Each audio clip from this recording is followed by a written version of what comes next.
जैन मुनि तरुण सागर जी पर बेहद आपत्तिजनक ट्वीट करने वाले आम आदमी पार्टी कार्यकर्ता विशाल डडलानी ने माफी तो मांगी है और खुद को राजनीतिक गतिविधियों से अलग करने का ऐलान भी किया है, लेकिन अरविंद केजरीवाल ने अब तक डडलानी के खिलाफ कोई कार्रवाई नहीं की है। वहीं कांग्रेस समर्थक तहसीन पूनावाला ने जैन मुनि पर बहुत ही भद्दी टिप्पणी की है। सवाल उठता है कि विशाल डडलानी और तहसीन पूनावाला के खिलाफ धार्मिक भावनाएं भड़काने का केस क्यों न दर्ज होना चाहिए।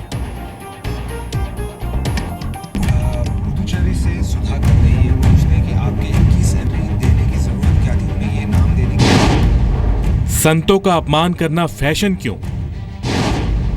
केजरीवाल के करीबी पर होगी कार्रवाई।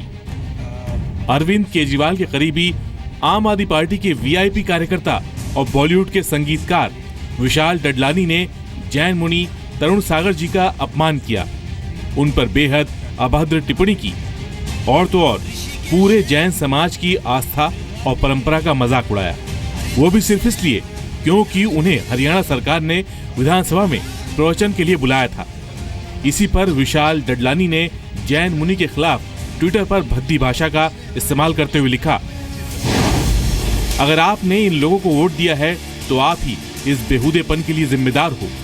नो अच्छे दिन, जस्ट नो कच्चे दिन। 26 अगस्त को जैन मुनि तरुण सागर परंपराओं के मुताबिक बिना कपड़ों के विधानसभा में पहुंचे थे, जिसके बाद डडलानी ने हरियाणा सरकार पर सवाल उठाने के चक्कर में जैन मुनि के खिलाफ आपत्तिजनक भाषा लिखी। लेकिन डडलानी के ट्वीट के बाद जब लोग भड़कने शुरू हुए तो डैमेज कंट्रोल के लिए आगे आए दिल्ली के स्वास्थ्य मंत्री सत्येंद्र जैन। उन्होंने ट्वीट किया, मैं जैन समुदाय से अपने दोस्त विशाल डडलानी की तरफ से माफी मांगता हूं और जैन मुनि तरुण सागर से भी माफी चाहता हूं। इसके बाद शायद केजरीवाल को भी लगा कि उनके करीबी की अपमान वाली भाषा उन्हें चुनावों में नुकसान पहुंचा सकती है, क्योंकि गुजरात में जैन संप्रदाय का बड़ा वोट बैंक है।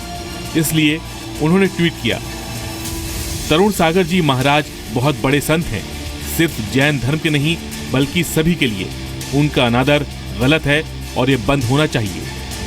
इसके अलावा केजरीवाल ने एक और ट्वीट किया। उन्होंने लिखा कि मैं श्री तरुण सागर जी महाराज से पिछले साल मिला था। मेरा परिवार उनके प्रवचन सुनता है। हम उनकी और उनके विचारों का सम्मान करते हैं। जब केजरीवाल खुद डैमेज कंट्रोल में उतरे तब कहीं जाकर विशाल डडलानी की बोली बदली और उन्हें जैन मुनि तरुण सागर के अपमान पर माफी मांगने की याद आई। साथ ही डडलानी ने ट्विटर पर राजनीति से संन्यास का भी ऐलान कर दिया। डडलानी की तरह ही कांग्रेस समर्थक तहसीन पूनावाला ने भी जैन मुनि के खिलाफ इतनी भद्दी टिप्पणी की जिसे बताया भी नहीं जा सकता। अब सवाल यह है कि विशाल डडलानी और तहसीन पूनावाला के खिलाफ धार्मिक भावनाएं भड़काने का केस क्यों नहीं दर्ज होना चाहिए।